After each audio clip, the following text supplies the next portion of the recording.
5 યોગની વાત આપણે કરી.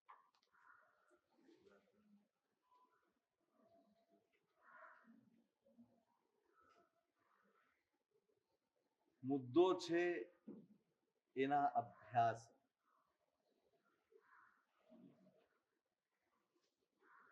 પ્રયત્ન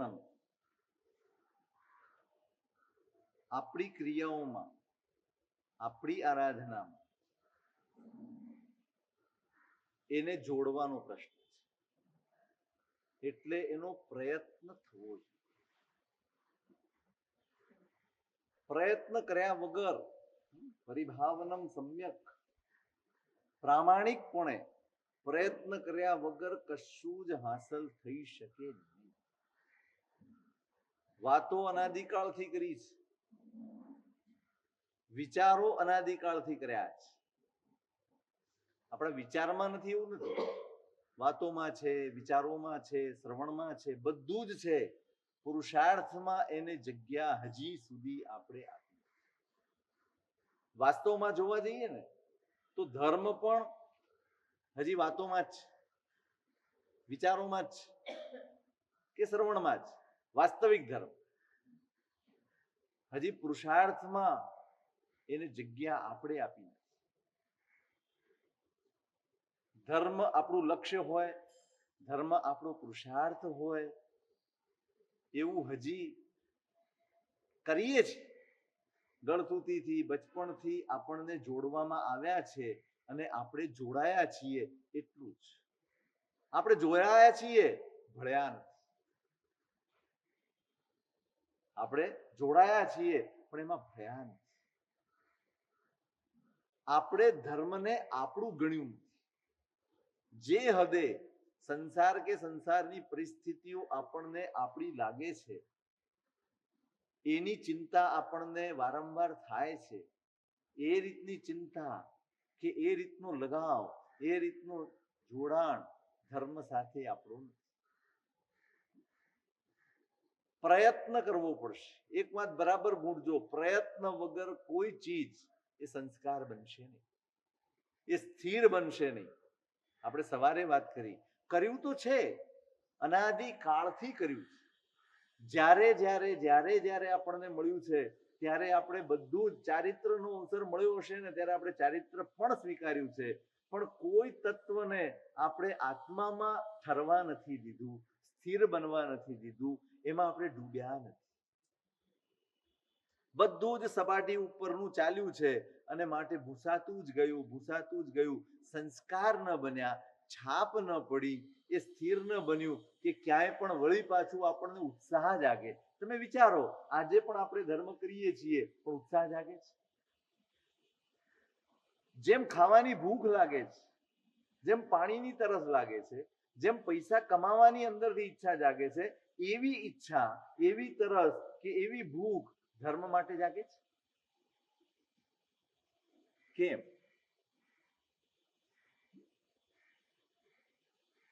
કેમ કે આ બધા સંસ્કારો છે જે સહજપણે આપણને એ તરફ ખેંચી જાય છે, દોરી જાય છે. પણ આટલા બધા ભવોમાં ધર્મ મળ્યો હશે અને આપણે કર્યું હશે અને છતાં પણ એ સંસ્કાર રૂપે એ આપણા ચિત્તમાં કે આપણા આત્મામાં એ ઠર્યો.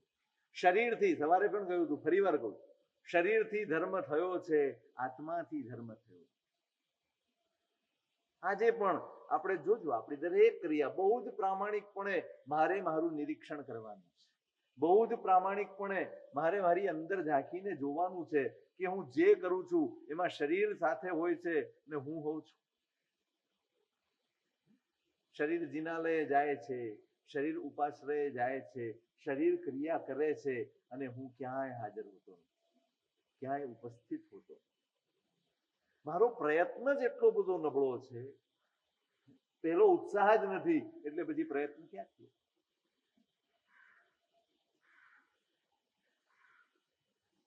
પ્રયત્ન વધારવો પડશે,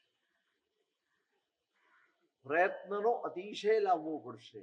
મને ગમે છે, નથી ગમતું, એ બધું જ ગમા અણગમાને એક બાજુ કરવા પડશે. આજ સુધી ગમા અણગમાથી જ જીવ્યા છે. એ રીતે જ સંસાર ચાલ્યો છે.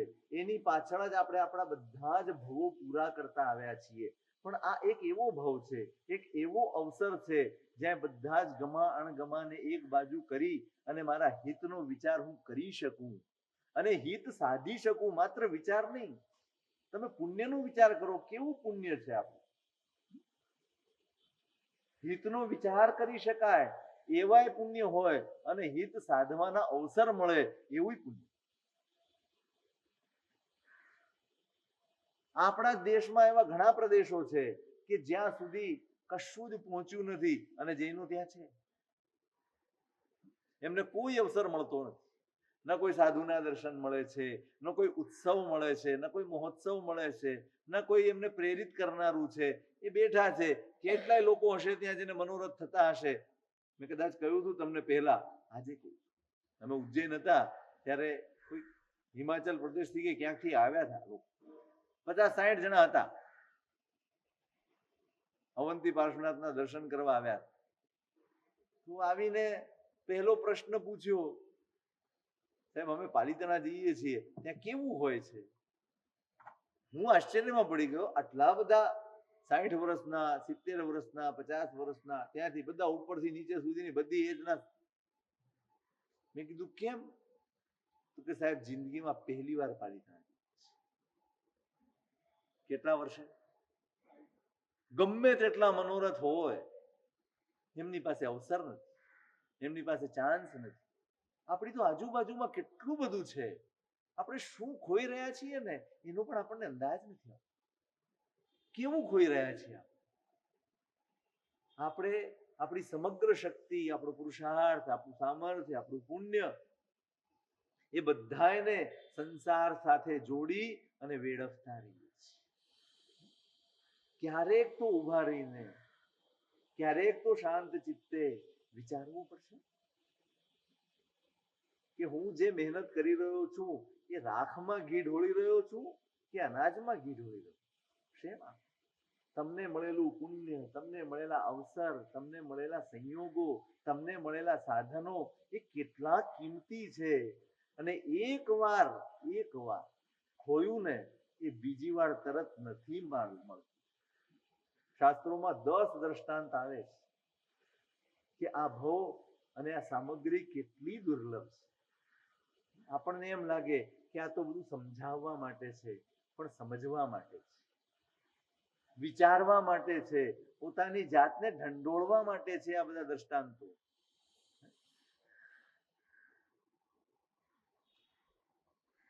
કે એક વાર આ ભવ મળે અને અહીંયા જો આપણે અવસર ચૂકી ગયા ને, આપણે યાત્રામાં છીએ પણ અહીંયા ચૂકી જવાય છે ને, પછી એકડો ઘૂંટવો પડે. વળી પાછા ક્યાંક આ અનંત, આ 84 લાખ યોની છે, અત્યારે આપણે મનુષ્ય યોનીમાં છીએ. આવતીકાલે ક્યાં હઈશું? વિશ્વાસથી તમે કહી શકો? સાચો ધર્મ એનું નામ જે તમને અંદરથી વિશ્વાસ જગાડે કે ના, મારી દુર્ગતિ તો નહીં થાય પણ મને ધર્મ મળશે. અંદરનો અવાજ આવે કે ના, મને મળશે જ, હું પામવાનો જ. પણ એ રીતે આરાધ્યું હશે તો, એ રીતે ગંભીર થયા હઈશું તો. નહીં વેડફી નાખો. આ ક્ષણે ક્ષણ લાખેણી જાય. જંબુ સ્વામીએ, જંબુ કુમારે મા પાસે રજા માંગી ને ત્યારે એમ કીધું, ક્ષણ લાખેણી છે માં, રજા આપો.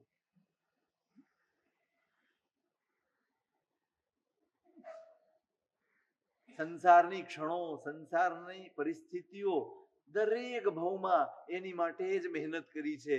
એક ભવ તો એવો રાખીએ કે જેમાં આપણે આત્મા માટે મહેનત કરી હોય, પ્રામાણિકપણે આત્માને નજરમાં રાખીને આપણે જીવ્યા હોઈએ. એક ભવ તો એવી મહેનત કરી. કેમ અહીંયા પણ આપણો સંસાર જ આડો આવી જાય? કેમ આપણી જ ઈચ્છાઓ આડી આવી જાય? કેમ આપણા જ આગ્રહો ને કદાગ્રહો સામે આવી જાય અને આપણા પરિણામો માંડ થોડા સમાર્યા હોય, થોડાક ભેગા કર્યા હોય, થોડાક શુભમાં આવ્યા હોય અને એક વાવાઝોડું આવે અને બધું જ વિખરાઈ જાય અને પછી પાછું ભેગું કરતા આપણને કેટલી વાર લાગે? કશું જ આપણું સ્થિર થતું નથી.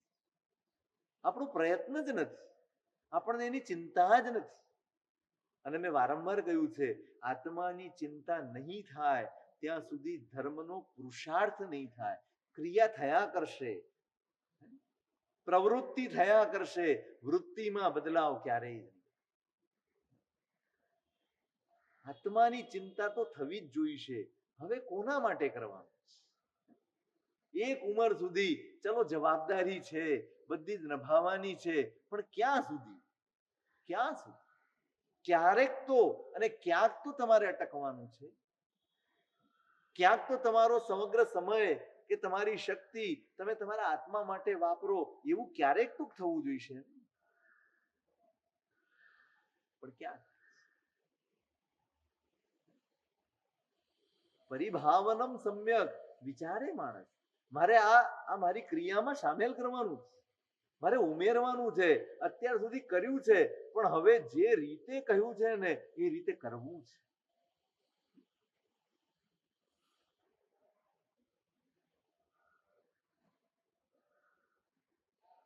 પરમાત્માની આજ્ઞા શું છે, કઈ રીતે, આપણી શક્તિ મુજબ. પણ જે શક્ય છે, આજે મેં કહ્યું, આપણે સવારે વિચાર કર્યો, જે સ્થાનનો, પૂર્ણનો, અર્થનો, આલંબનનું, આમાં તમને કયું અઘરું લાગ્યું? મને એમ કહો, ઈમાનદારીથી કહો, આમાં કશું અઘરું છે? આપણે ન જ કરી શકીએ એવું કઈ ખરું? ના, સમજ એ અઘરી નથી. સમર્પણ અઘરું છે અને સંકલ્પ અઘરો છે. આપણે જાણકારીના સ્તર સુધી તો પહોંચી જઈએ છીએ, ખબર પડે છે ત્યાં સુધી તો પહોંચી જઈએ છીએ, પણ એને જીવનમાં વણવાનું આવે ત્યાં આપણો પુરુષાર્થ નબળો પડી જાય છે, ત્યાં આપણું સત્વ નબળું પડી જાય છે, ત્યાં આપણી ઈચ્છા શક્તિ જ નબળી પડી જાય છે. ઈચ્છા શક્તિ વગર કશું જ થઈ શકે. તમારી અંદરથી આ માર્ગની ઈચ્છા જગાડવી પડશે. જો ઈચ્છો પરમાર્થ તો કરો સત્ય પુરુષાર્થ. શ્રીમદજીનું વચન છે. જો ઈચ્છો પરમાર્થ તો કરો સત્ય પુરુષાર્થ. ભવ સ્થિતિ આદિ. જો તમને પરમાર્થની ઈચ્છા છે તો સત્યના માર્ગે તમારે પુરુષાર્થ કરવો જ પડશે. પુરુષાર્થ વગર નહીં ચાલે, મહેનત વગર નહીં જ ચાલે. બધી જ મહેનત સંસારના માર્ગે કરી છે અને રાખમાં જ ઘી ઢોળી છે. આપણી સમગ્ર શક્તિ વપરાઈ અને એવી જગ્યાએ કે જ્યાં આપણું કશું જ નહોતું, સાથે આવે એવું કશું નહોતું, આપણું થાય એવું કશું નહોતું.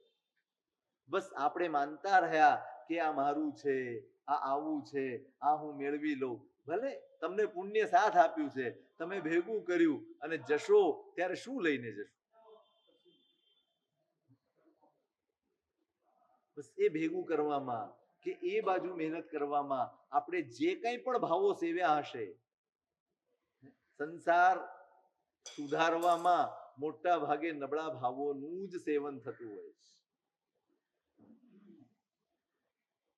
જ્યારે જ્યારે સંસાર સુધારવાની વાત આવે, સંસારની પરિસ્થિતિઓ બદલવાની વાત આવે ને, ત્યારે મોટા ભાગે આપણા મનમાં નબળા જ ભાવો ચાલતા હોય છે અને એ જ નો જ સંગ્રહ થાય, નબળા કર્મોનો જ સંગ્રહ થાય.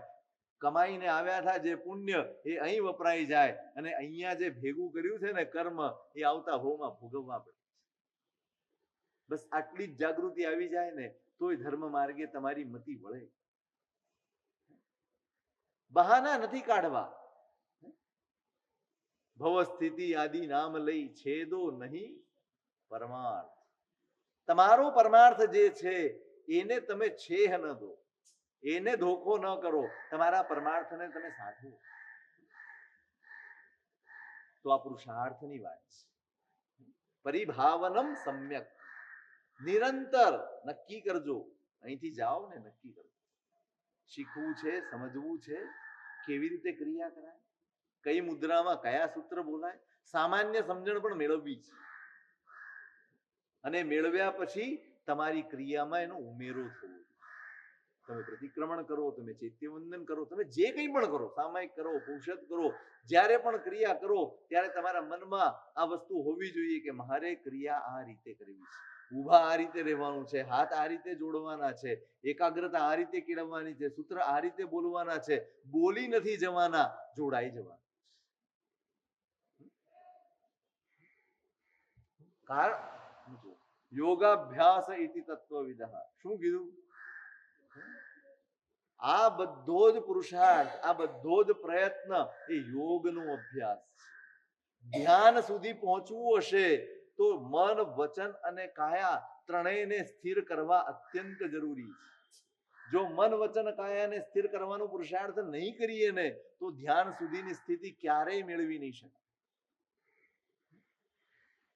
કદાચ તમે કાયાને સ્થિર કરી શકશો, કદાચ મૌન રહી શકશો, પણ તમારું મન ક્યારેય શાંત નહીં હોય તો તમને શાંતિથી બેસવા જ નહીં, તમને એક પણ ક્રિયા શાંતિથી નહીં કરવા દે. આપણે જ સવારે બોલતા હતા, પૂજા કરવા જઈએ ત્યારે વળી બીજું જ કામ યાદ આવી જાય, બીજું કામ કરવા જઈએ ત્યારે વળી ત્રીજું યાદ આવી જાય.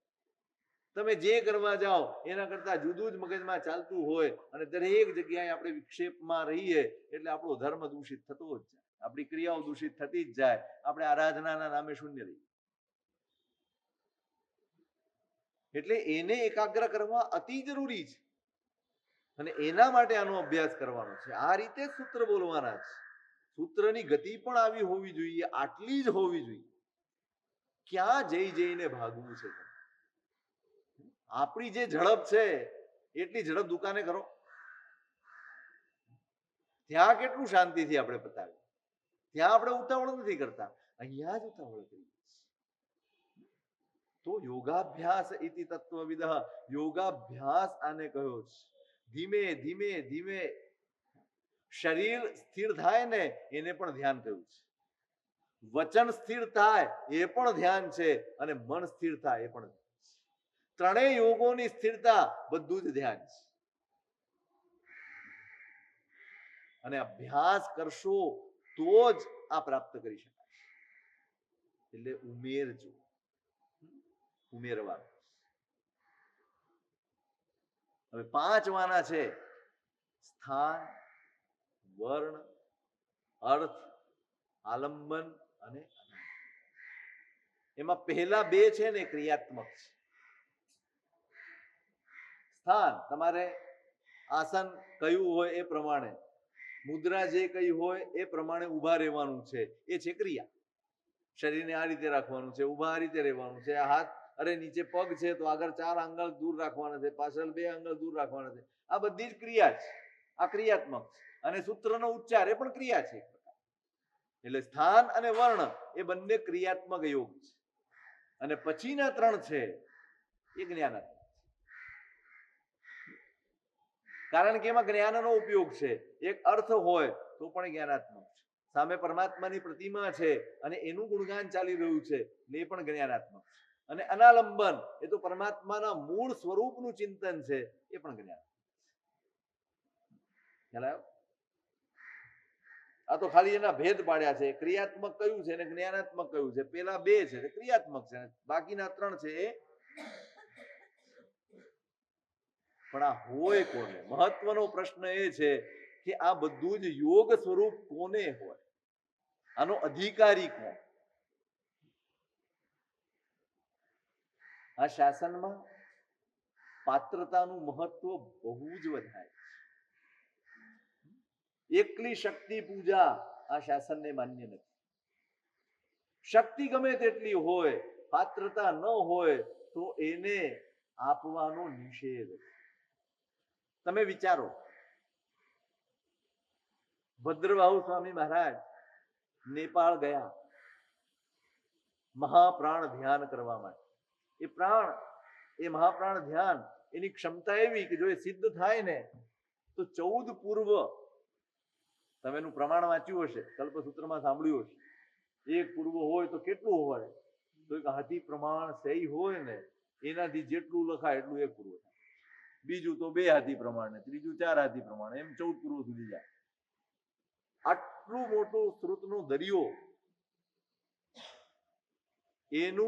એનો સ્વાધ્યાય કરવો હોય તો આ મહાપ્રાણ ધ્યાન કરે ને અને આ ધ્યાન સિદ્ધ થાય તો 2 ઘડીમાં ફક્ત પહેલેથી છેલ્લે અને છેલ્લેથી પહેલે,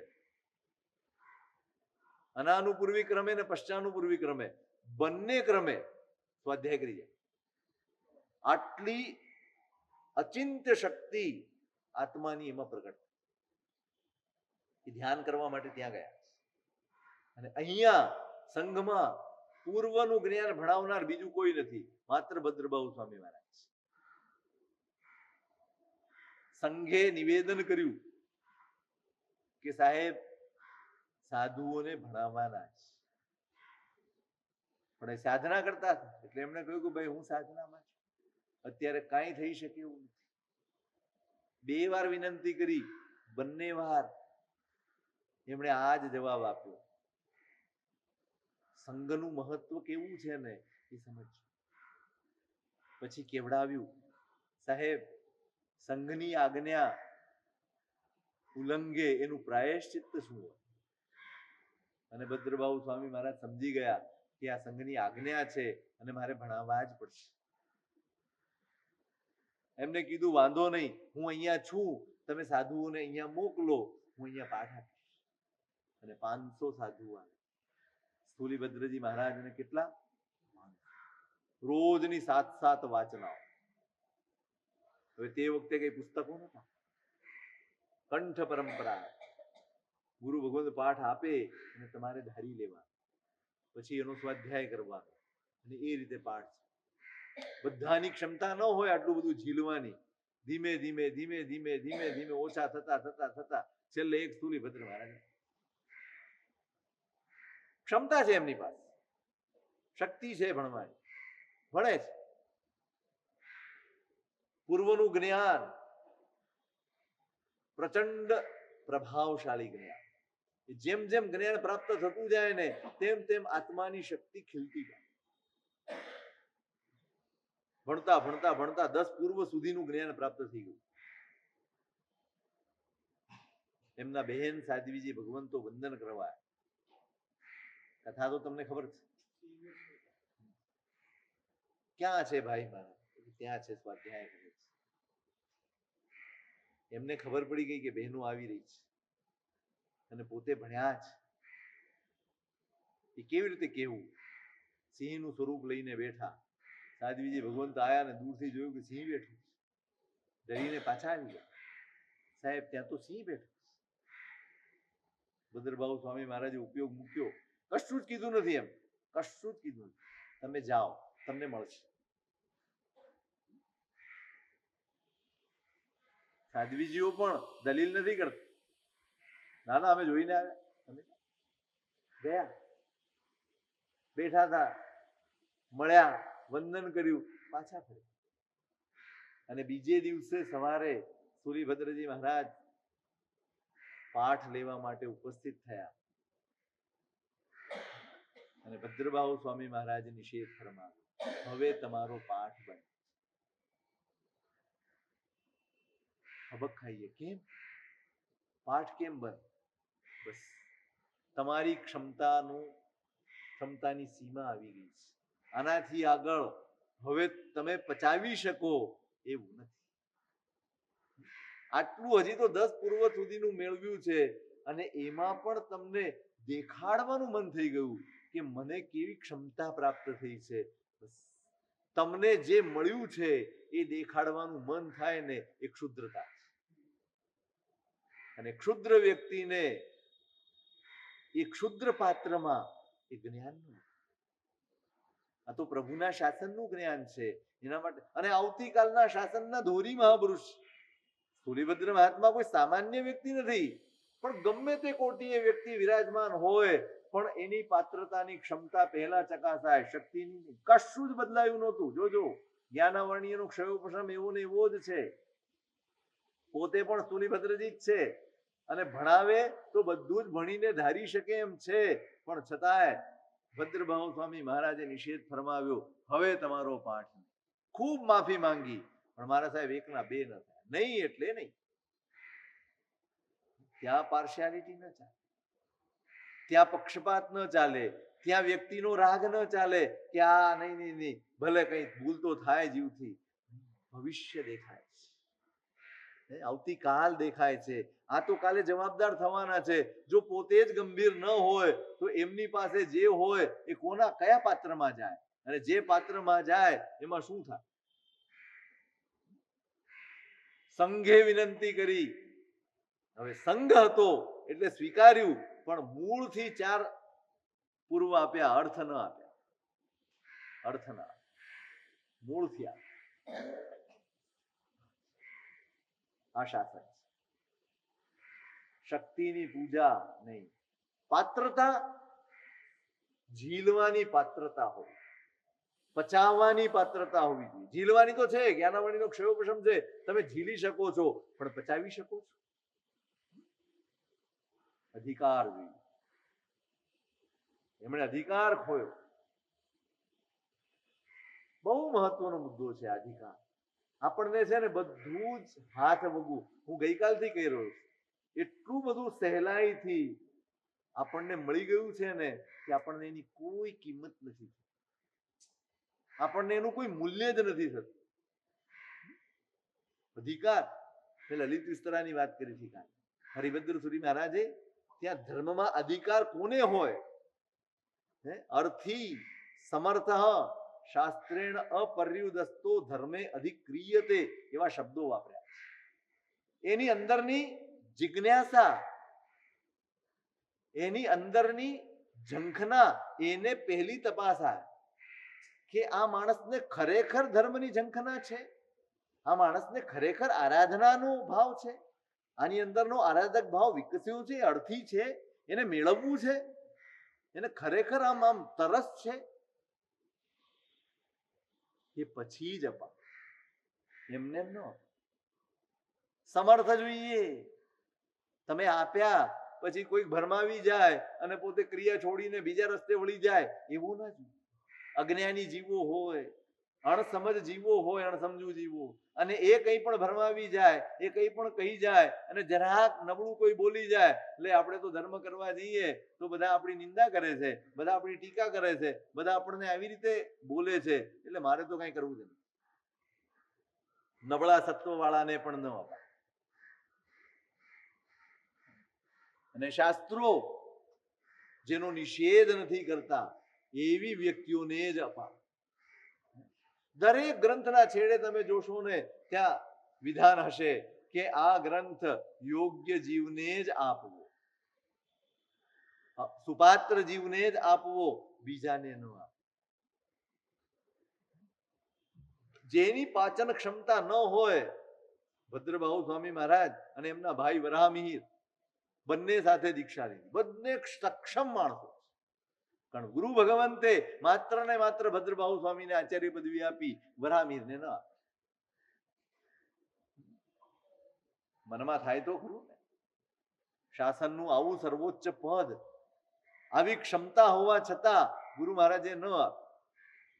ગુરુ મહારાજ તો કાળ કરી ગયા, એને એમ કે આ તો મારા ભાઈ છે ને, એ તો મને આપશે. એમણે વિનંતી કરી ત્યારે ભદ્રબાહુ સ્વામી મહારાજે જવાબ આપ્યો, તમે ક્રિયાપાત્ર છો, વિદ્વાન પણ છો, તમે વિદ્વાન પણ છો અને ક્રિયાપાત્ર પણ છો, અને છતાંય તમારામાં અહંકાર પડ્યો છે, માટે તમને આચાર્ય પદવી ન.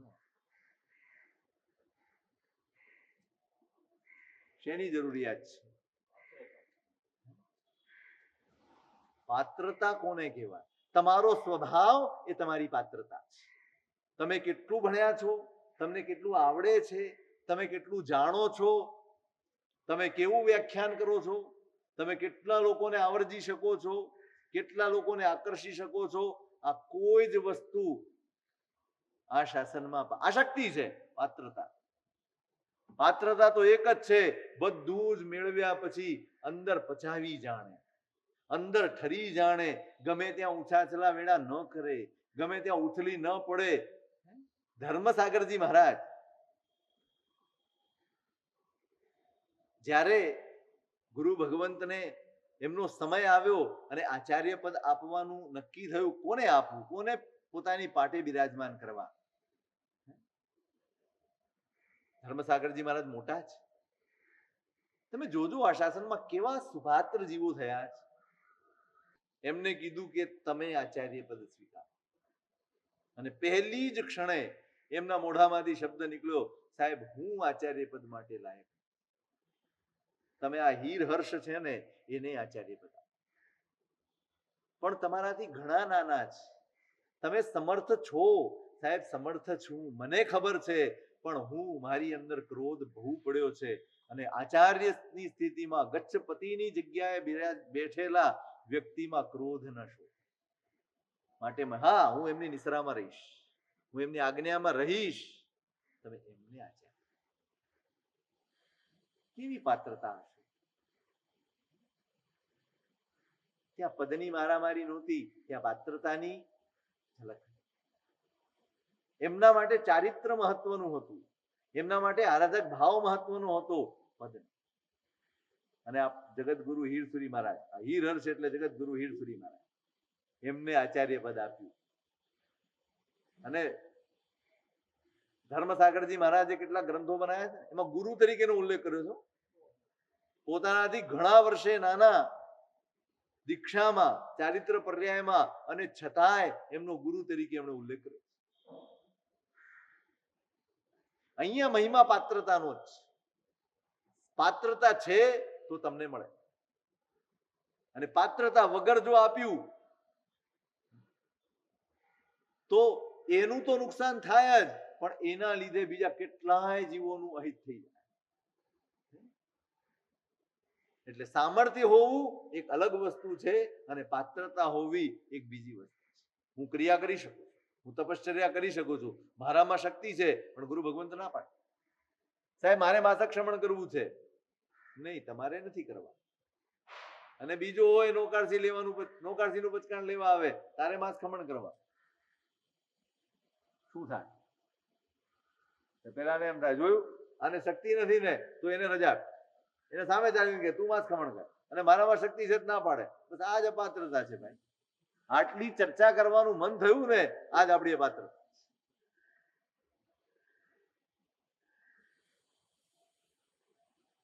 અર્થી સમર્થા શાસ્ત્રેણ અપર્યુસ્તુ. કેવી રીતે ખબર પડે? એતદ બહુમાનીનો વિધિ પરા ઉચિત વૃત્ત.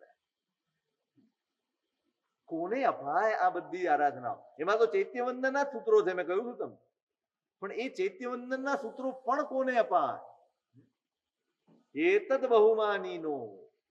તપાસ કરજો, આપણને આ સૂત્રો પ્રત્યે બહુમાન છે. હું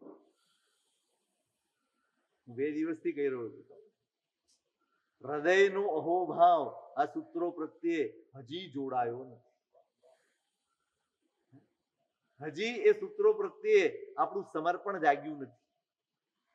એતદ બહુમાનીનો, આ ક્રિયાઓ પ્રત્યે, આ સૂત્રો પ્રત્યે જેને બહુમાન હોય, હૃદયથી જેના અંતરમાં સમર્પણ હોય, એવા જ જીવને આ અપાય. કારણ કે એવો જીવ હશે ને, એ જ વિધિ પર, એ જ વિધિ પ્રત્યે જાગૃત હશે, એ અવિધિ નહીં કરે. બહુમાન ન હોય ત્યારે જ અવિધિ થાય, બહુમાન ન હોય ત્યારે જ ગડબડ થાય, બહુમાન ન હોય ત્યારે જ બધું જ ચલાવી લેવાની વૃત્તિ જાગે.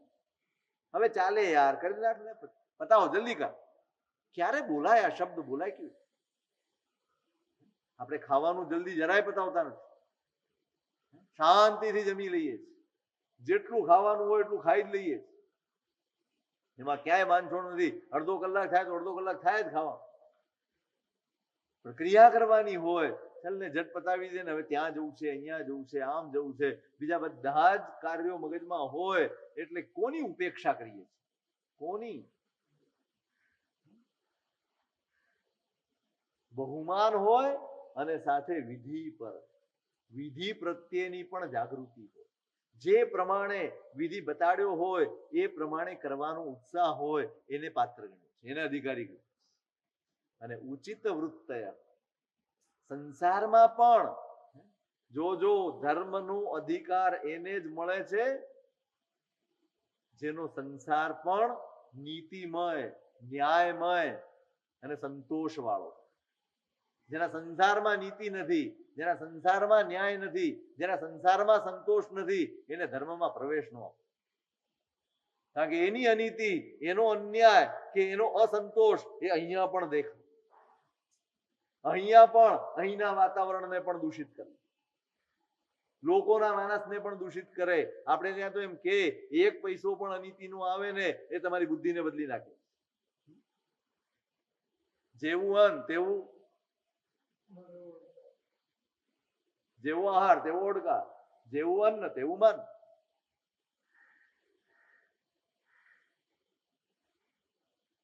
અનીતિનું છે તો તમારા મનમાં એની અસર થવાની.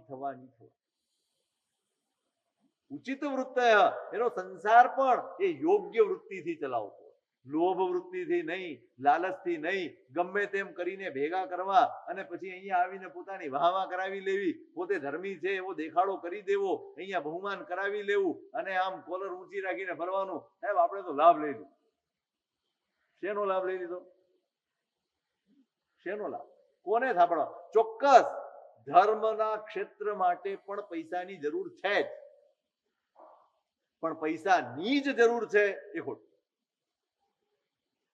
અહીંયા તો તમારે માર્ગાનુસારીના ગુણમાં પણ પહેલું બતાડ્યું. શું બતાડ્યું? ન્યાય સંપન્ન પળાય છે. માર્ગાનુસારીની વાત છે. હજી તો સમ્યક્ત્વમાં કે ધર્મમાં પ્રવેશ્યો નથી. ધર્મમાં પ્રવેશવાનો જે માર્ગ છે એ માર્ગ ઉપરનું પહેલું કદમ ન્યાય સંપન્ન વૈભવનું છે.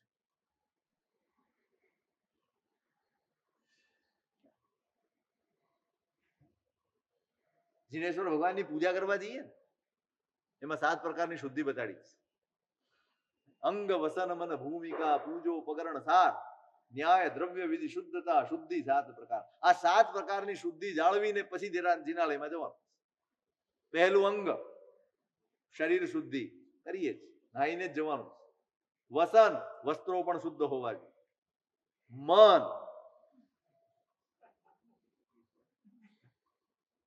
શું શુદ્ધ હોવું જોઈએ? આપણે તો શુદ્ધ મન થઈ જાય, નાહીએ શુદ્ધ ન થઈ જાય.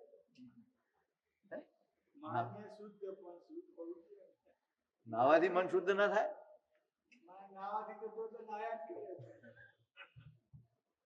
તમે વિચાર તો કરો. હવે આ વસ્તુ આપણને ખબર જ નથી કે આપણે જિનાલય કેવી રીતે જવાનું. ચલો કાંઈ નહીં, આપણે તમે સંસારની વાત મૂકી દઈએ, પણ તમે સવારે ઉઠો, તમે નાહો ત્યારે તમારા મનમાં તો હોય ને, રોજ પૂજા કરતા હો કે મારે પૂજા કરવા જવાનું. તો ત્યારે આપણે એમ કેમ નથી વિચારતા કે હવે મારે પૂજા કરવા જવાનું છે, તો જ્યાં સુધી પરમાત્માની પૂજા હું પૂરી ન કરું અને પૂજા પૂરી કરીને પાછો ઘરે ન આવું ત્યાં સુધી મારે પરમાત્મા અને પરમાત્માની વાતો સિવાયની કોઈ વાત ન મનમાં લાવવી, ન સાંભળવી, ન કોઈને કહેવી. ચલો આટલો નિયમ છે આપણને. બોલો, નિયમ તો બધા સારા જ હોય. સારા તો આપણે થવાનું, નિયમ તો બહુ સારા જ છે.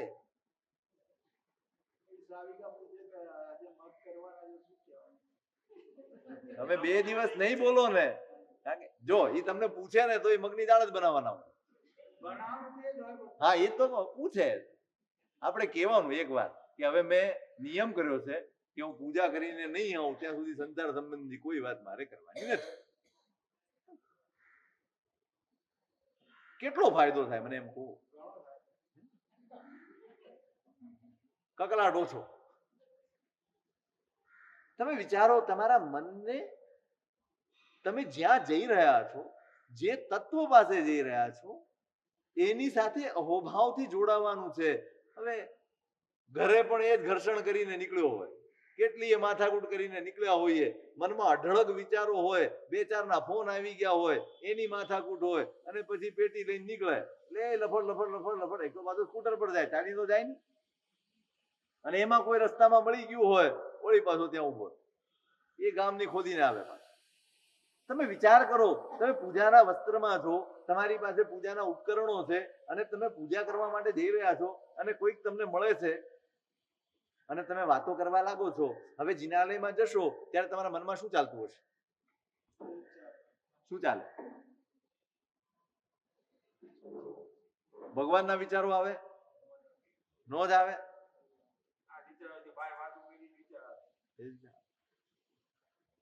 તમને એમ કેમ ન થાય કે ના? તમને એમ લાગે છે કે જિનાલયમાં પ્રવેશ કર્યા પછી બીજા કોઈ પણ વિચાર કરવા એ પરમાત્માની આશાધના છે?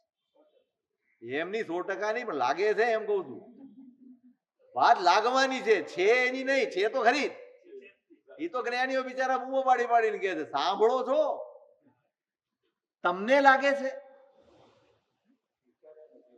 જરાક આમથી આમ પૂજાની બદલે આમથી આમ થઈ જાય તો રાડો પાડે. એ આમથી આમ પૂજા, એટલે પણ રાડ પાડવી આ સાધના છે, છાનો રે ને. જિનાલયમાં ગુસ્સો કરવો એ આસાધના છે. જિનાલયમાં વગર અધિકારે ગમે ત્યાં માથું મારવું એ પણ આસાધના. આપણને કેમ વિચાર ના? અંગ શુદ્ધિનું ધ્યાન રાખશે. કપડું જેવું તેવું હશે તો આપણને ટોકવાનું મન થશે. લે, આવી ધોતી પહેરીને વાતું હશે, આવા લેંગા જબ્બામાં વાતું હશે. પરમાત્માની પૂજા આ રીતે ન થાય, આમ ડ્રેસમાં હું છું. આગળનું કેમ નથી વિચારતા? કોકની પંચાયતનું મન લઈને કેમ આવી જાવ? કોઈકની નિંદાનું મન લઈને કેમ આવી જાવ? કેમ? તમે નક્કી કરો કે જિનાલય જવાનું છે, કે નહાવાની ક્રિયા ચાલુ થાય ત્યાંથી જિનાલય આવું ત્યાં સુધી મનમાં સ્તવનો બોલવા, પણ આવડતા જ નથી. કેટલા સ્તવન આવડે? 2-4 આવડે ને? બસ પરમાત્માના ગુણગાનમાં જ તમારું મન રાખવાનું, મૌન લઈ લેવાનું ત્યારથી, અને જિનાલય જાઓ આવો જૈણાપૂર્વક જવાનું. કેવા ઉપયોગપૂર્વક જિનાલય જાય? જૈણાપૂર્વક જાય, નિશી બોલે, ત્યાં નિશીની સાર્થકતા છે. એટલે એ નિશી નિશી નિશી કરીને વળી વાતે વળગે. અંગ વસન મન, મનની પણ શુદ્ધિ જોઈએ. મન અશુદ્ધ હોય તો ધર્મ પણ. ભૂમિકા, જ્યાં પરમાત્મા બિરાજમાન છે ને, ભૂમિ પણ શુદ્ધ હોય. પૂજો પગરણ સાર, પૂજાના જે ઉપકરણો છે એ પણ શુદ્ધ જોઈએ. અને પછી છેલ્લું ન્યાય દ્રવ્ય, છઠ્ઠું ન્યાય દ્રવ્ય. કેવું દ્રવ્ય હોય? પરમાત્માની પૂજામાં ન્યાયનું દ્રવ્ય વાપરવા છે. અપાયો વિધિ શુદ્ધતા અને વિધિની શુદ્ધિ, આ 7 શુદ્ધિ હોય ત્યારે પરમાત્માની પૂજા એ ધર્મ બને, આરાધના બને. હું એ કહેતો હતો, ઉચિત વૃત્તય. કોણ છે ધર્મનો અધિકારી? જેને સંસારમાં જ કોઈ નીતિ નિયમ રાખ્યા નથી, ન્યાય રાખ્યો નથી, સંતુષ્ટ છે નહીં, નર્યા લોભમાં જ વર્તે છે, આસક્તિઓથી જ જીવે છે. જ્યાં જાય ત્યાં મારું મારું મારું કરતો હોય, જેમ હોય તેમ બસ મેળવવું મેળવવું મેળવવું, એવા જ લોભમાં ત્યાં જીવતો હોય. અને પછી અહીં આવીને મોટા આદેશો લે, ઉછામણી લે. મને તો ગળે ઉતરતું નથી. ઉચિત વૃત્તિ, ધર્મનો અધિકાર, ધર્મની પાત્રતા કોની? કોની? બહુ મહત્વનો મુદ્દો છે, બરાબર યાદ રાખજો. અધિકાર મેળવવાનો છે. ધર્મ કરવાની ચીવટ કરવા કરતા વધુ ચીવટ અધિકાર મેળવવાની કરવાની છે. આપણે આપણી જાતને પાત્ર બનાવવાની છે. આપણે આપણી જાતને અધિકારી બનાવવાની છે. ત્યારે તમારો કરેલો ધર્મ તમારા આત્માને સ્પર્શે, તમારા આત્માને લાભ કરે.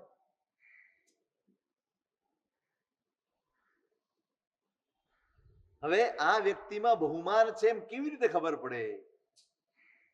માન છે એમ ખબર કેવી રીતે પડે? હા, ખબર તો પડવી જોઈએ ને.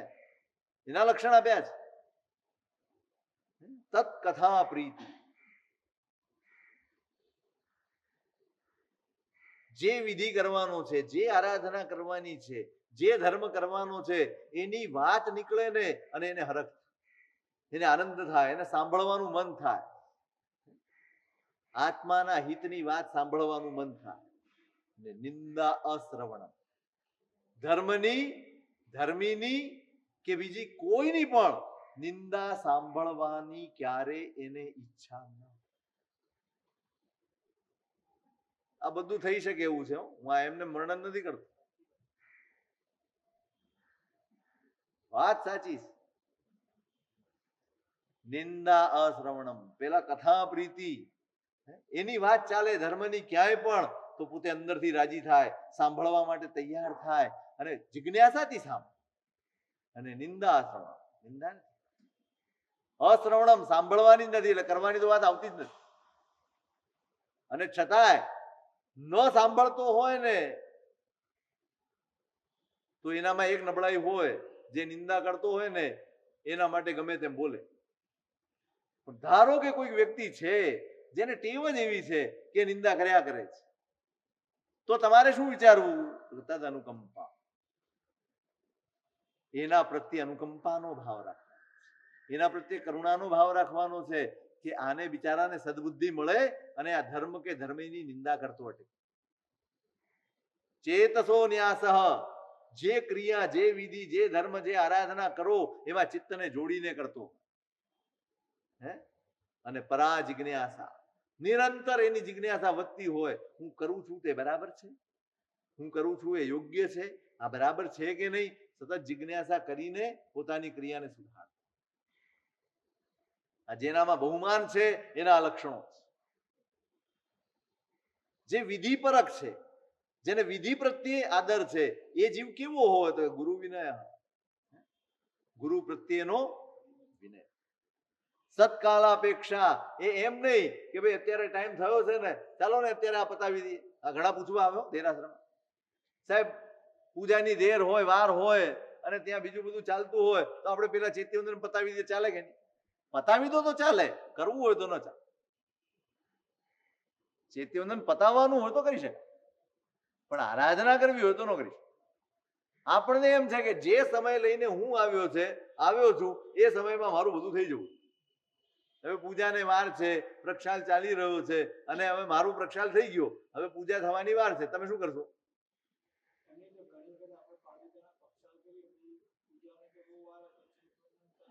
ન કરાય. તમે છેલ્લે કરવાના જ હો ને, પૂજા કર્યા વગર જવાના તો નથી. ના કરવાના તો જવાય, તો સીધી જ વાત છે.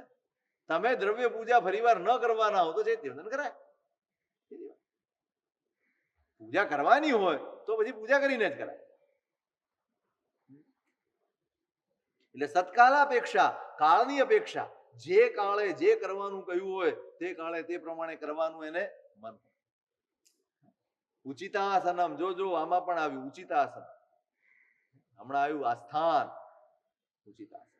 વિધિ પ્રત્યે બહુમાન છે એની ખબર શેનાથી પડે? તો કે ઉચિત પ્રકારે જે આસનમાં, જે મુદ્રામાં વિધિ કરવાનો કયો હોય એ પ્રમાણે જ એ કરતો હોય એટલે ખબર પડે કે આને વિધિનું બહુમાન છે. ઉચિતાસન.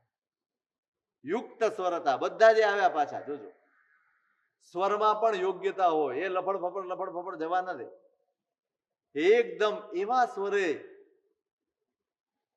એવા લયમાં પોતે સૂત્ર બોલે કે જે પ્રમાણે મેં સવારે કહ્યું હતું એમ સંપદા વગેરેના ઉપયોગ પૂર્વક એ સૂત્રને અસ્ખલિતપણે બોલતો. યુક્ત સ્વરતા, વર્ણની વાત આવી, સ્થાનની આવી, વર્ણની આવી, અને હવે જુઓ પાઠોપયોગ. જે પાઠ બોલાઈ રહ્યો છે એમાં એનો ઉપયોગ. વિધિ પ્રત્યે તમને બહુમાન છે એની બાહ્ય નિશાની શું? આ નિશાની. અને ઉચિત વૃત્તિ વાળો છે એની નિશાની શું? કે લોકપ્રિયત્વ. જે ઉચિત વૃત્તિ વાળો છે એના પ્રત્યે લોકને સન્માનનો ભાવ. અગર્હિતા ક્રિયા, એ નિંદ્ય કામ એક પણ ન કરતો. વ્યસને ધૈર્યમ, જીવનમાં કોઈ પણ કષ્ટ આવે તો એ વ્યાકુળ ન થાય, ધીરજ રાખ. શક્તિતઃ ત્યાગ, પોતાની જે શક્તિ હોય એ પ્રમાણે દાન વગેરે ધર્મને કરતો હોય. અને લબ્ધ લક્ષ્યત્વમ, લક્ષ્યપૂર્વક કંઈ પણ કરે તો એ લક્ષ્યપૂર્વક. આ પાત્રતાની નિશાની છે, અધિકારીની નિશાની. શેનો અધિકાર? શેનો? તમે જોજો સંસારમાં ડગલે ને પગલે તમે એક નોકર રાખો ને દુકાનમાં, તો કોઈ આવે કે ભાઈ મારે નોકરીમાં રહેવું છે, તમે રાખી લો? શું કરો? હે? ઇન્ટરવ્યુ લો. હવે ઝાડુ જ કાઢવાનું છે યાર, ઝાડુ જ કાઢવાનું છે તમારી દુકાનમાં. તમને એમ થાય ઝાડુ કાઢતા કાઢતા કઈક બીજું ન કાઢી. ઇન્ટરવ્યુ લેવો પડે, એની બધી જ તપાસ કરવી પડે. તમને ભલે સારું લાગે પણ છતાંય તમે બે જગ્યાએ બીજી તપાસ કરો કે આ માણસ ક્યાં કામ કરતો હતો, એને પૂછો, એની આજુબાજુ રહેતો હોય એને પૂછો. બધી જ તપાસ કરીને એક નોકરને પણ રાખવાનો હોય અને આપણે આ ટ્રસ્ટી કોઈને પણ બનાવી દેવાય, ધર્મ કોઈને પણ આપી દેવાય, ગમે તેને કરી દેવાની છૂટ છે. આપણે ત્યાં કોઈ ઇન્ટરવ્યુ જ નથી. ઉદારવાદી છીએ આપણે, ઉદાર જ કહેવાય ને.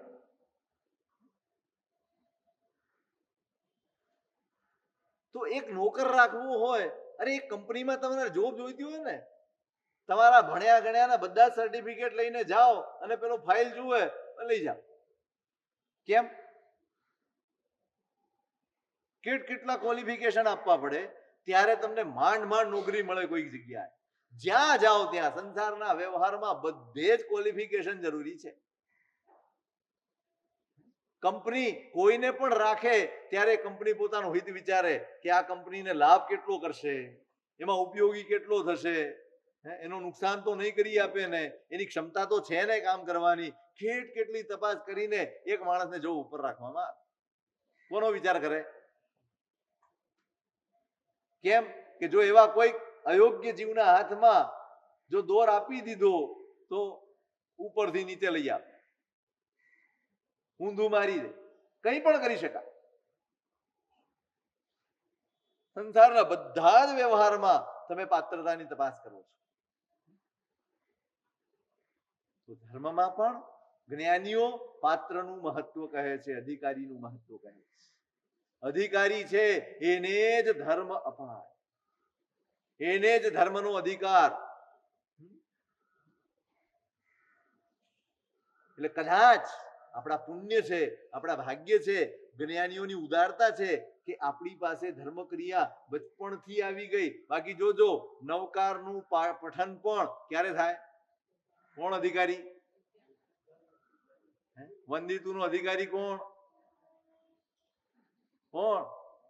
ઉપધાન કર્યા હોય તે.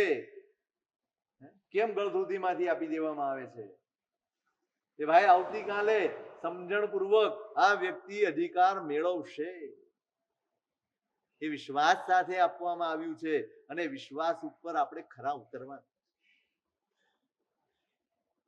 એટલે અહીંયા પણ અધિકારીની વાત કરી છે.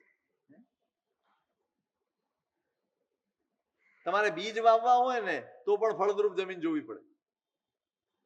જે જમીન ફળદ્રુપ નથી એમાં તમે હજારો મણ બીજ નાખો ને બધા જ નકામા થાય, એક દાણો જ ન ઉગે.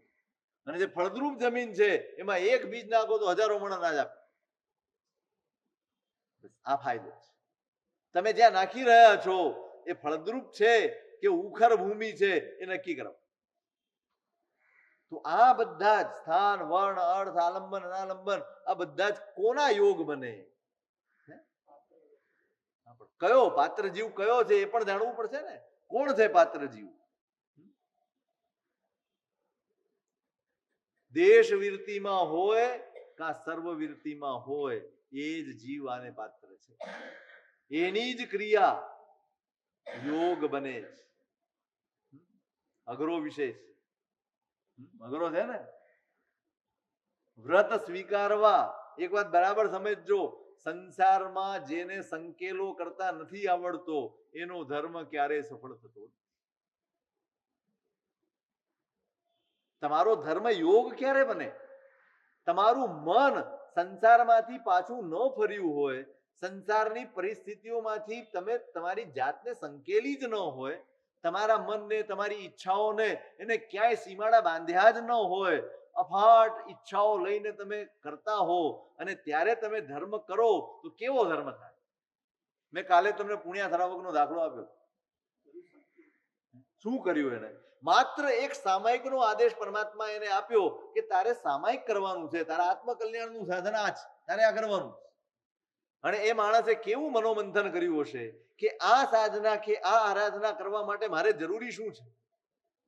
આ મારી સામાયિક એ ધર્મ બને, આ સામાયિક મારા આત્મકલ્યાણનું સાધન બને, એના માટે મારે શું કરવાનું છે એનું સતત મંથન કર્યું હશે. પછી એને વિચાર્યું હશે શું શું નડતર છે આમાં. મારું મન સામાયિકમાં બે ઘડી માટે સ્થિર બની જાય એવી પરિસ્થિતિમાં બાધારૂપ કોણ છે?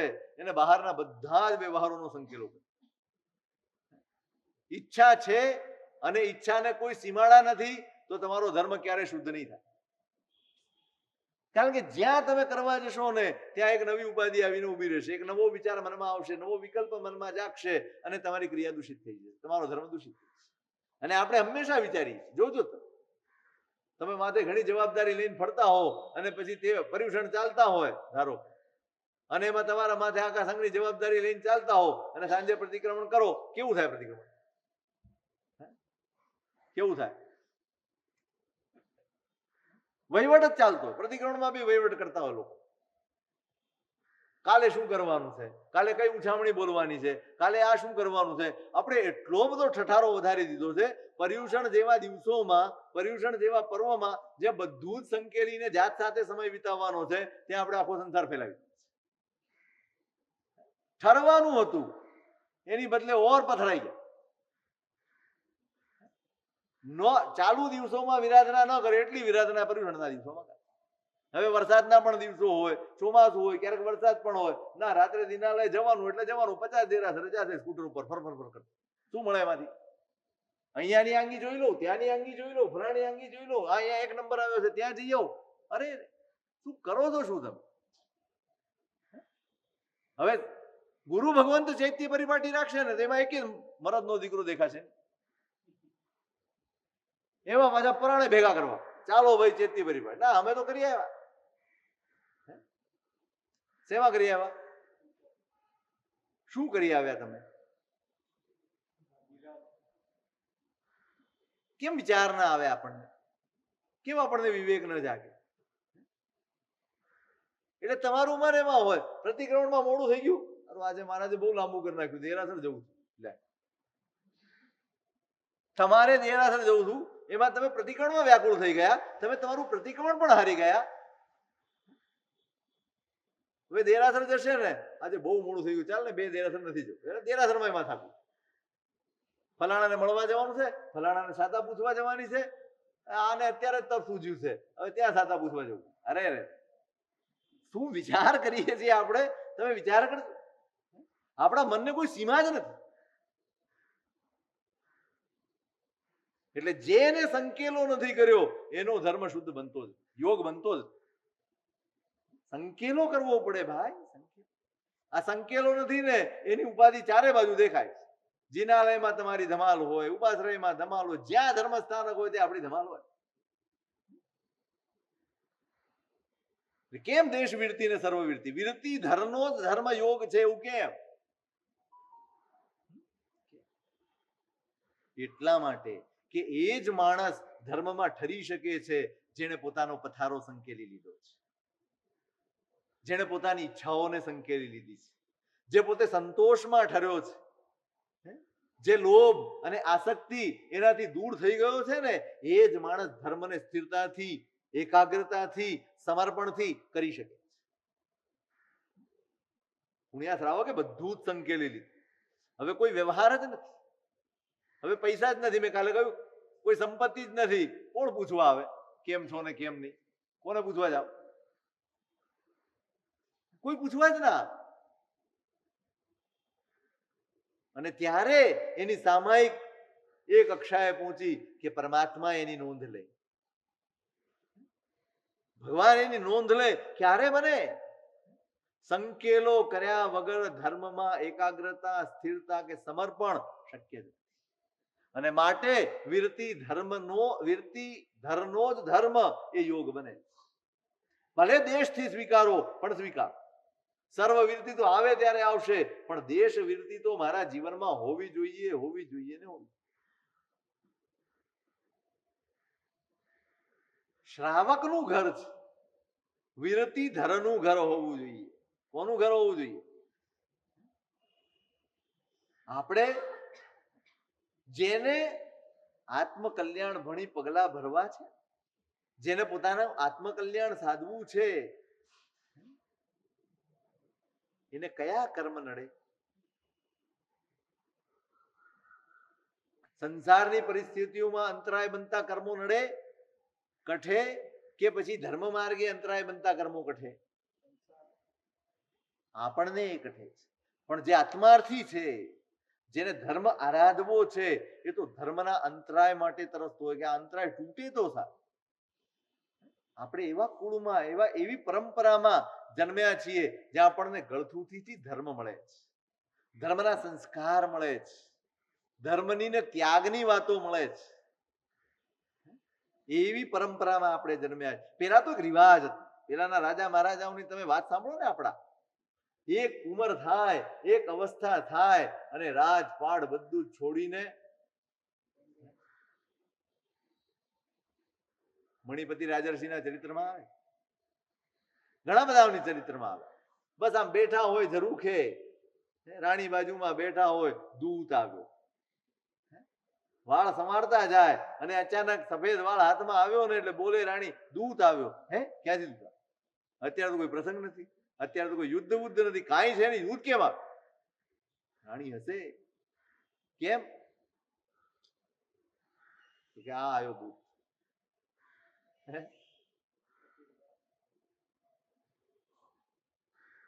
અને રાજાના હૈયામાં હાહાકાર થાય. અરે મારા પૂર્વજોની તો પરંપરા એવી છે કે માથામાં ધોળો વાળ આવે એ પેલા તો નિવૃત્ત થઈ જવું જોઈએ, બહાર નીકળી જ જવું જોઈએ.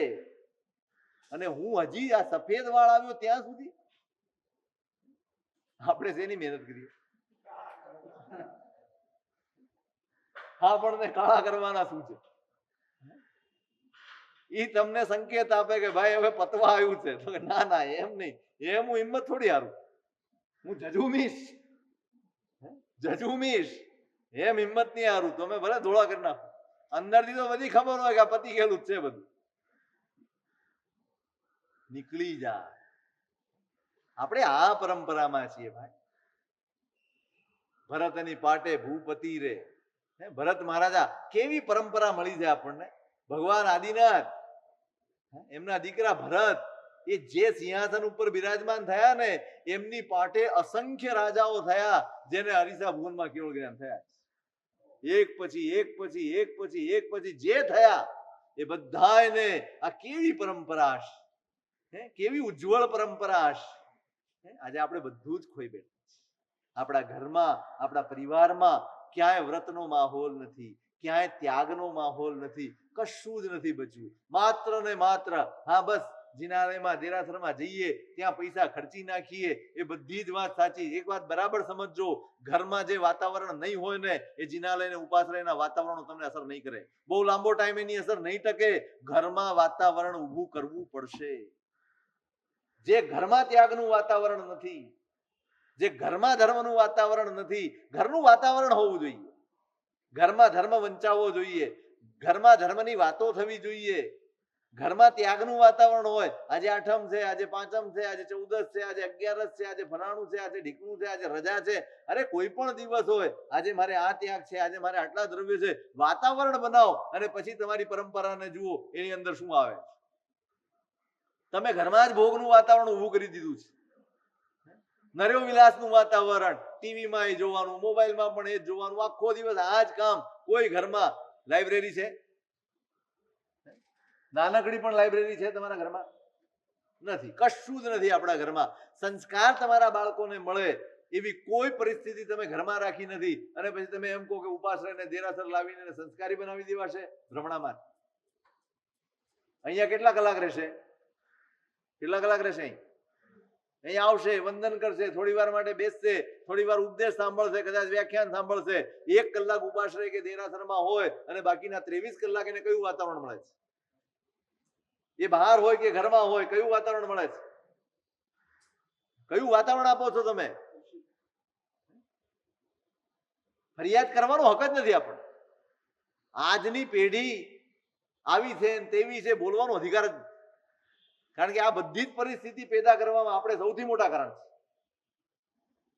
હવેનો સમય તમારી સલાહ કોઈ નહીં માને, તમારું આચરણ બધા સ્વીકારશે. તમારી સંતતિને તમારે કંઈક શીખવાડવું છે તો એ તમારા જીવનમાં હોવું જોઈએ. તમારા જીવનમાં ઠેકાણા નથી. તમે જ્યારે હો ત્યારે ટીવી જોવા બેસી જાઓ છો, જ્યારે હોય ત્યારે મોબાઈલ લઈને બેસી જાઓ છો, અને પછી પેલો બાજુમાં બેઠો તમે ઉપદેશ આપો છો, તું ભણ. નહીં, હવે એ અસર નહીં જ થાય. કહી ગયા મને ઘણા લોકો કે સાહેબ જોયું હું અમે સામયિક કરવા બેસીએ છીએ ને તો અમારા ઘરના નાના બાળકો પણ અમારી સાથે ભલે રમત માટે પણ કટાસનું પાથરીને બેસે છે. ભાઈ મમ્મી સામયિક કરે છે, પપ્પા સામયિક કરે છે, દાદા સામયિક કરે છે, તો એને પણ રમત થાય કે ચલો હું પણ આ ચરવડો લઉં, હું પણ આ કટાસનું લઉં, હું પણ આ મુપત્તિ લઉં. પેલા મુપત્તિ પલવે એટલે એને કૌતુક થાય એટલે એ મુપત્તિ પલવે. આ સંસ્કાર પડે છે. તમારા ડાઇનિંગ ટેબલ ઉપર, તમારા ડ્રોઈંગ ટેબલ ઉપર શું પડ્યું હોય? રિમોટ કે ચોપડી? શું પડ્યું હોય? પેલો આવીને શું હાથમાં લે? એ જ હાથમાં લેશે. તમે શું શીખવાડવા માંગો છો અને તમે શું એને આપવા માંગો છો એ પહેલા તમારે તમારા જીવનમાં ને તમારા ઘરમાં લાવવું. વિરતિનું ઘર હોય આપણું. ખંભાતના રમણભાઈ શ્રોફ નગર શેઠનું કુટુંબ. નિયમ, મારા ઘરમાં આવેલી પ્રત્યેક વ્યક્તિને ઉપધાન થવા જ જોઈએ. છોકરો પરણ્યો હોય ઘરમાં વહુ આવે, ઉપધાન કરેલા છે બેટા? નહીં. એ શેઠ પરિવાર પોતે ગુરુ ભગવંતની નિશ્રામાં ઉપધાનનું આયોજન કરે. કોકના પૈસા નહીં, પોતાના પૈસા, અને વહુને ઉપધાન કરે. ઘરનો કોઈ પણ સભ્ય હોય એના જીવનમાં ઉપધાન થવા જ જોઈએ. આ નિયમ. હવે મા બાપ કે પરિવાર બધો જ ચોવિયાર કરતો હોય તો દીકરા દીકરી રાત્રે ખાય? ઘરમાં ક્યાંય અભક્ષ્ય કે કંદમૂળની વાત સુદ્ધા ન આવતી હોય, અભક્ષ્ય પદાર્થોની વાત સુદ્ધા ન આવતી હોય તો એ લોકો માગે ખરા? ક્યારે માગે? બધી જ છૂટ હોય અને પછી તમે એને ઉપદેશ આપો, બેટા આપણાથી આ ન ખવાય તે ન ખવાય. અરે પેલા આપણે ત્યાં તો લાવો. અને ના પાડવાની પણ તમે શિક્ષણ તો મેળવો. કેમ ના પાડો છો? એ પૂછશે તમને કેમ ન ખવાય, કેમ ન ખવાય? શું જવાબ આપશો? તમને જ ખબર નથી, કારણ કે તમે જાણ્યું જ નથી, તમે તૈયારી જ નથી કરી. તમારા ઘરમાં આવતી સંતતિ એને જવાબ આપવાની એક પણ તૈયારી તમારી પાસે નથી. વાતાવરણ બનાવો. આપણા ઘરનું વાતાવરણ એ વ્રતનું વાતાવરણ. ત્યાં ધર્મ છબે, ત્યાં ધર્મ ઠરે, ત્યાં ધર્મ યોગ બને. એક નોકરવાળી પણ યોગ બને, એક નૌકારશી પણ યોગ બને. પણ આવું વાતાવરણ હોય તો. હવે જ્યાં બાપો સવારથી રાત સુધી પૈસો પૈસો પૈસો પૈસો કરે, છોકરા શું શીખે? શું શીખે? તમારા જીવનમાં જ ક્રિયાને સ્થાન નથી. તમારા જીવનમાં ધર્મ જ બીજા નંબરનો હોય. બીજા નંબરનો તો બહુ ખોટું શબ્દ બોલાય. કયા નંબરે હોય? ક્યાં એનો નંબર આવે તો આવે, ન યાર. પર્યુષણમાં પ્રતિક્રમણ કરે ને સાહેબ, આખા વર્ષમાં 17 પ્રતિક્રમણ તો કરવાના જ. લે જાણે એવા પ્રતિક્રમણ કરે છે કે હવે કરવાની જરૂર નહીં પડે ક્યારે. શું વાત? આપણી પરંપરા શું છે, આપણું કલ્ચર શું છે, એનું ભાન કે એનો બોધ આપણને જ નથી. પછી આપણો ધર્મ ક્યાં સ્થિરતા વાળો હોય? આપણે ક્યાંય ચેનથી ઉભા રહી શકીએ એમ નથી, ક્યાંય શાંત થઈ શકીએ એમ નથી. બધે જ આપણી અંદર ઉકલાટ છે, ખળભળાટ છે, વ્યાકુળતા છે, બેચેની છે, ચિંતાઓ છે, ડિપ્રેશન છે. આ બધું જ ક્યાંથી આવે? ક્યાંથી આવે? સંકેલો કરો, નહીતર આ પથારો છે ને તમારી પથારી ફેરવી નાખશે. આખા ભવની કરેલી કમાણી ખલાસ થઈ જશે. જે થોડી ઘણી ધર્મની કમાણી કરો છો ને એ પણ તમને ભવાંતરમાં કામ નહીં આવે એવી હાલત કરી નાખશે. એક ઉંમર તો હોવી જોઈએ જ્યાં હું મારી જાતનો સંકેલો કરું. એક ઉંમરે તો મારે અટકવાનું હોય કે નહીં? કે બસ આ એજ આવી, પરિવાર તમે તૈયાર કરી દીધા, છોકરાને એને જવાબદારી સોંપી દીધી, તોય દરેક જગ્યાએ માથું મારવાનું મન. સાસુપણું ન મટે, બાપપણું ન મટે.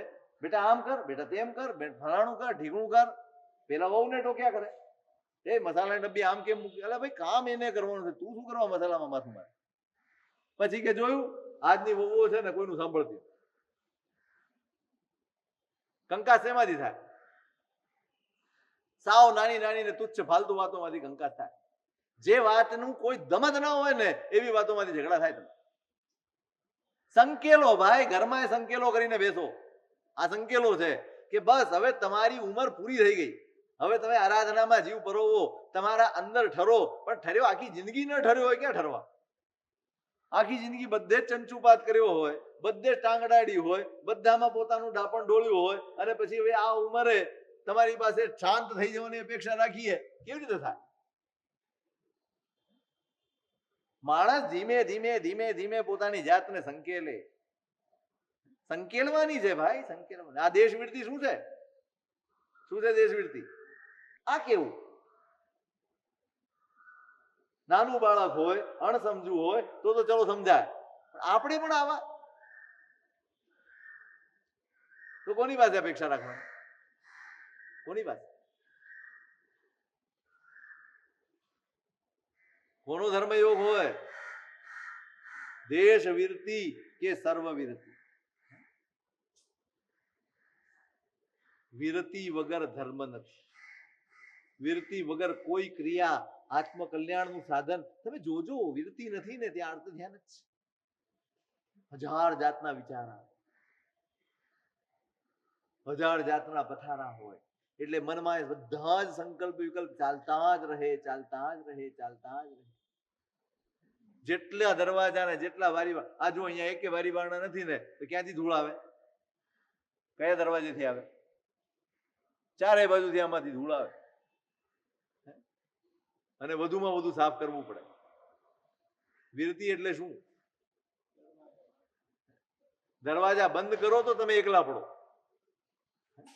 દરવાજા બંધ કરો તો તમે એકલા પડો, તો તમે સ્થિરતા. હવે અહીંથી બહારથી આવતા જતા તમારું ધ્યાન ક્યાં જાય? મને એમ કહો. આપણે વ્યાખ્યાનમાં બેઠા છીએ ને તો પણ આપણું ધ્યાન ભટકી જાય છે. તો વ્યાખ્યાન ન હોય અને તમે અહીંયા બેઠા હો તો કેટલી જગ્યા ધ્યાન જાય? કેમ જાય? કેમ જાય? આ ખુલ્લું છે માટે. તમારી રૂમ ખુલ્લી છે, તમારો હોલ ને ઘર ખુલ્લું છે, એમાં જેટલા પણ આવશે, જેટલા પણ જશે, એના પ્રત્યે તમારું ધ્યાન જશે કે નહીં જાય? અને તમે રૂમ બંધ કરીને બેઠા હો પછી ધ્યાન નહીં જાય. બસ આ જ વીરતી. આ જ વીરતી આવે એટલે તમારું સંકેલાય, મન સંકેલાય, વિચારો સંકેલાય, સંકલ્પો સંકેલાય, બધું જ સંકેલાય. અને પછી જે ધર્મ તમે કરો, પછી જે ક્રિયા તમે કરો, એને યોગનો દરજ્જો.